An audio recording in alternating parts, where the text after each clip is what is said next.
कहाँ गया कुंभकर्ण का कटा हुआ सिर। कुंभकर्ण को रामायण के सबसे बड़े वीरों में से एक माना जाता है, जिसके बल से न सिर्फ संसार बल्कि देवी देवताओं को भी डर लगता था। सभी देवी देवताओं ने मिलकर कुंभकर्ण को रोकने की बहुत कोशिशें की थी।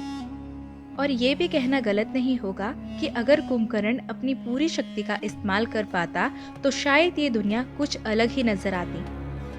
कुंभकर्ण के जन्म के बारे में दो कहानियां प्रचलित हैं। पहली तो ये कि वो पिछले जन्म में श्री विष्णु के पार्षद विजय था, जो सनत कुमारों के श्राप के कारण राक्षस हो गया।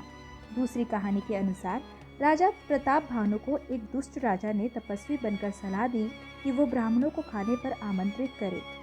प्रताप भानु के चले जाने पर दुष्ट राजा ने ब्राह्मणों की हत्या करके उनका मांस प्रताप भानु की रसोई में रखवा दिया। प्रताप भानु ने वही खाना ऋषियों को परोस दिया, पर इससे पहले कि वो अन्न ग्रहण करते, आकाशवाणी ने उनको चेतावनी दी और खाना खाने से रोक दिया। ब्राह्मणों ने प्रताप भानु और उसके भाई अरिमर्दन को राक्षस योनि में जन्म लेने का श्राप दे दिया। पर जब उन्हें पता चला कि वो निर्दोष हैं, तो उन्होंने ये वरदान दिया कि उनकी मुक्ति श्री विष्णु के हाथों से होगी। प्रताप भानु ने जहाँ रावण के रूप में जन्म लिया, वहीं अरिमर्दन का जन्म कुंभकर्ण के रूप में हुआ। कुंभकर्ण बचपन से ही खाने का बहुत शौकीन था और कहा जाता है कि वो 5 देशों के बराबर का खाना अकेले खा जाता था। जब उसके खाने के लिए अन्न कम पड़ने लगा तो उसे जो कुछ भी मिला उसने वही खाना शुरू कर दिया, फिर चाहे वो पेड़ हो, पत्थर हो, इंसान या देव पुरुष ही क्यों ना हो। इससे देवी देवताओं को ये चिंता होने लगी कि कुंभकर्ण अपनी भूख मिटाने के लिए पूरी दुनिया को तबाह कर डालेगा। कुंभकर्ण पके भोजन के साथ खड़ी फसलें भी चटकर जाता था, जिससे दुनिया में अकाल की स्थिति होने लगी। उनकी बढ़ती समस्याओं से परेशान होकर कुंभकर्ण को उनकी माँ कैकसी ने तप करके ब्रह्मा जी से वर प्राप्त करने को कहा, जिससे वो पूरी दुनिया पर अपना आधिपत्य स्थापित कर सके। रावण, कुंभकर्ण और विभीषण तीनों ने कठोर तपस्या कर ब्रह्मा जी को प्रसन्न किया, पर ब्रह्मा जी को इस बात की चिंता थी कि अगर कुंभकर्ण ने अपने लिए कोई बड़ा वरदान मांग लिया तो उन्हें संभालना देवताओं के लिए मुश्किल हो जाएगा।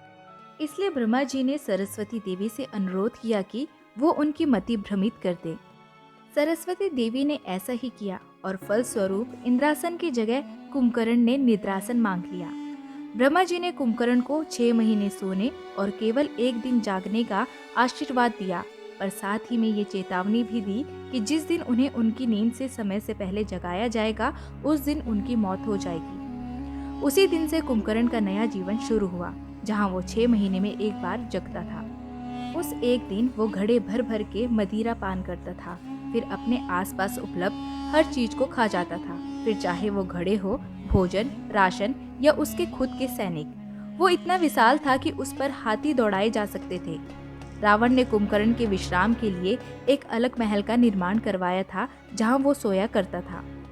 कुंभकर्ण इस बात से वाकिफ नहीं था कि उसके पीठ पीछे रावण ने सीता का अपहरण कर लिया था और अब दोनों सेनाएं आपस में भीषण युद्ध कर रही थी। रावण के ज्यादातर सैनिक युद्ध में मारे जा चुके थे और अब उसे कुंभकर्ण की सहायता की सख्त जरूरत थी। पर समस्या ये थी कि कुंभकर्ण के नींद के जागने के 6 महीने अभी पूरे नहीं हुए थे, पर रावण उस समय तक इंतजार नहीं कर सकता था। उसने अपनी सेना को कुंभकर्ण को उठाने के लिए भेजा। उसके कानों में बाजे और ढोल बजाए गए। भालों और तलवारों से उनके शरीर को गोदा गया। उनके शरीर पर भैंसों को चलवाया गया। उन्हें चींटियों से कटवाया गया, पर किसी का कोई प्रभाव नहीं पड़ा। आखिर में जब उनके शरीर पर हाथी चलवाए गए और स्वादिष्ट खाने की महक को उन तक पहुंचाया गया, तब जाकर कुंभकर्ण की नींद टूटी।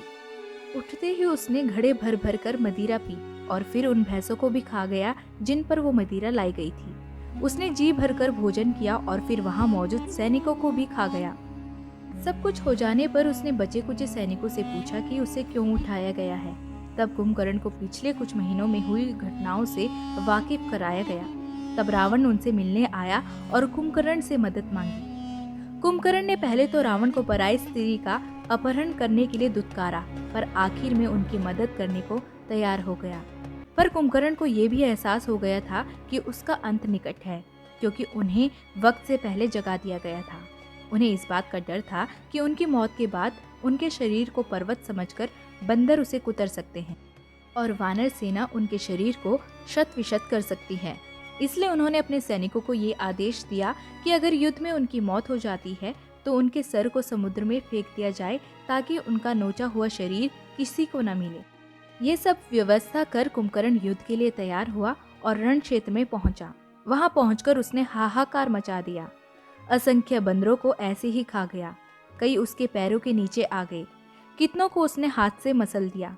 तब श्री राम ने कुंभकर्ण के साथ युद्ध करने की ठानी। श्री राम ने पहले हाथ काटे, फिर पांव और आखिर में उनका सर धड़ से अलग कर दिया।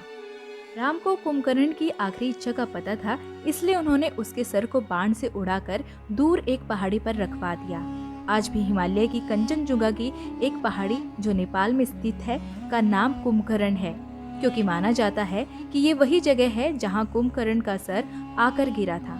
इस तरह श्री राम ने कुंभकर्ण का संहार कर पूरी मानव जाति का उद्धार किया। दोस्तों, आपको कुंभकर्ण के इस रहस्य के बारे में पता था? अपने विचार हमें कमेंट बॉक्स में जरूर साझा कीजिएगा। साथ ही वीडियो को ज़्यादा से ज़्यादा लाइक और शेयर जरूर करें। धन्यवाद।